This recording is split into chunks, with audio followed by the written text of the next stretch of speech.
ہمارا ایمان یقین ہے کہ پیارے رسول صلی اللہ علیہ وسلم نے رمضان کا قیام جس کو تراویح کہتے ہیں، اور 3 دن جو پڑھائی آپ نے تو 8 رکعت پڑھائی، اسی طرح اور قیام اللیل جو آپ کرتے تھے، جیسا کہ حضرت عائشہ نے صحیح بخاری کی روایت میں حضرت عائشہ نے فرمایا کہ رمضان ہو یا غیر رمضان ہو 8 رکعت سے زیادہ نہیں پڑھتے تھے، اس کے ساتھ 3 رکعت وتر پڑھتے تھے صلی اللہ علیہ وسلم۔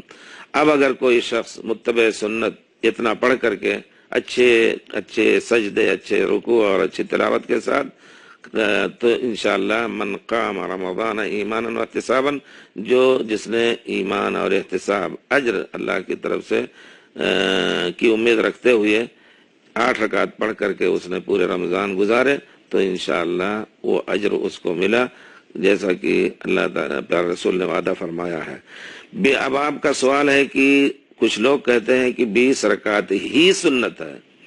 اگر وہ لوگ کہتے ہیں 20 رکعت ہی سنت ہے تو ان کا یہ کہنا غلط ہے، کیونکہ پیارے رسول کی سنت میں 20 رکعت کا ذکر نہیں ہے۔ رہ گئی بات 20 رکعت کا ذکر کہاں سے آیا؟ بعض روایتوں میں جو صحیح روایت نہیں ہے کہ حضرت عمر نے 20 رکعت پڑھانے کا حکم دیا۔ صحیح روایت ہے کہ پیارے رسول صلی اللہ علیہ وسلم نے 3 دن پڑھا کر کے چھوڑ دیا، اور وہ بھی امت پر رحمت اور شفقت فرماتے ہوئے کہ کہیں ان پر واجب نہ ہو جائے۔ پیارے رسول کے زمانے میں لوگ الگ پڑھتے رہے، حضرت ابوبکر کے زمانے میں بھی کچھ لوگ 2-4 ادھر اکٹھا ہو کر کے قرآن کا سنا رہے ہیں، ان کے ساتھ 2-4، حضرت عمر کے زمانے میں بھی اسی طرح متفرق پڑھتے رہے۔ اوزاعن متفرقین کا لفظ آتا ہے۔ ایک مرتبہ حضرت امام صاحب ابن یزید کے ساتھ حضرت عمر مسجد میں گئے تو دیکھا اس طرح لوگ پڑھ رہے ہیں الگ الگ ٹولیوں میں، تو کہا انہوں نے کہ لو جمعنا علی امام واحد، کیوں نہ ہم ان کو ایک امام پر جمع کر دیں، ان کو پڑھائیں۔ حضرت ابی ابن کعب کو کہا کہ ان کو قیام اللیل پڑھاؤ، حکم دیا کہ 8 رکعت پڑھاؤ۔ صحیح روایت یہی ہے۔ اب وہاں ذکر کیا جاتا ہے جس میں صحیح روایت نہیں ہے کہ حضرت عمر نے 20 رکعت پڑھنے کا حکم دیا۔ اگر 20 رکعت پڑھنے کا حکم دیا بھی ہوتا تو عند الاختلاف یہ کہا جائے گا کہ اگر کوئی شخص 20 رکعت پڑھ کر کے اپنا اجر لینا چاہتا ہے تو اس کو برا نہ کہا جائے۔ تو یہی اصل ہے کہ 8 رکعت 8-3-11 پڑھی جائے۔ 20 رکعت کے بارے میں آپ پوچھیں گے جائز ہے؟ ایک سوال یہ بھی آ سکتا ہے کہ 20 رکعت ہم پڑھیں تو جائز ہے؟ اس نیت سے آپ پڑھ سکتے ہیں کہ ایک نفلی چیز ہے، عام طور پر ہم پڑھ سکتے ہیں، لیکن یہ عقیدہ نہ ہو کہ 20 رکعت ہی سنت ہے۔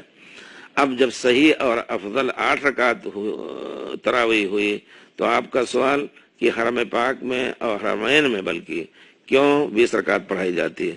مجھے جہاں تک معلوم ہے ہمارے اساتذہ نے بتایا کہ شاہ عبدالعزیز رحمۃ اللہ علیہ ہر چیز کو سنت کے مطابق ڈھالنا چاہتے تھے، تو انہوں نے اس کے بارے میں بھی علماء سے ذکر کیا کہ 8 رکعت پڑھائی جائے، لیکن علماء بہت ہی عقل مند یہاں کے، خاص طور پر مفتی محمد ابراہیم، انہوں نے اشارہ کیا کہ دیکھیے مذاہب مختلف ہیں، 8 رکعت پڑھا کر کے آپ اگر ختم کر دیتے ہیں تو دوسرے لوگ حرم میں اپنی 20 رکعت پوری کرنے کے لیے الگ جماعتیں کریں گے، تو یہ چیز صحیح نہیں ہے۔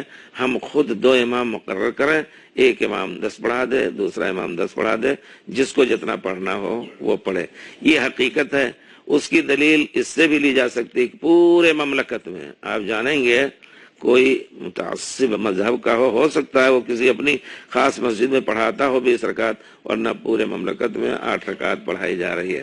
اس وجہ سے ہمارا عقیدہ ہے کہ 8 رکعت ہی اصل سنت ہے۔ اگر اسی کی طرف مسلمان لوٹ کر کے اچھے انداز سے پڑھیں تو کافی ہے انشاءاللہ، اور مسلمانوں کو چاہیے کہ اس مسئلے میں لڑائی اور جھگڑا نہ کریں جبکہ سنت سے ثابت ہے۔ لیکن مشکل یہ ہے کہ سنت کے عامل ہی کو گمراہ کہا جا رہا ہے اور بہت کچھ برے القاب سے نوازا جا رہا ہے۔ اللہ تعالی ہدایت دے مسلمانوں کو۔